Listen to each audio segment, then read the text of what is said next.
کیا آپ نے کبھی ایسا وقت دیکھا ہے جب سب کچھ ختم ہو جائے، صحت بھی نہ رہے، مال بھی چھن جائے اور رشتہ دار بھی ساتھ نہ دے؟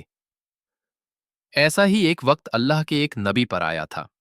جی ہاں، وہ تھے حضرت ایوب علیہ السلام۔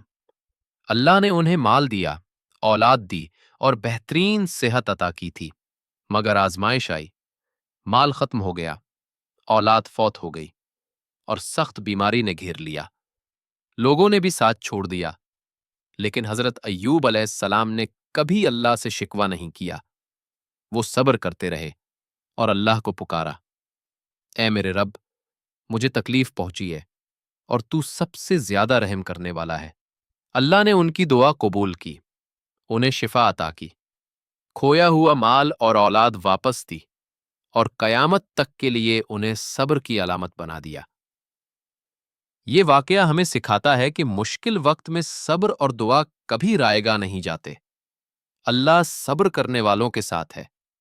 بھائیوں اور بہنوں، آئیے آج سے ہم بھی صبر کو اپنی زندگی کا حصہ بنائیں اور اس پیغام کو دوسروں تک پہنچانے کے لیے اس ویڈیو کو لازمی شیئر کریں۔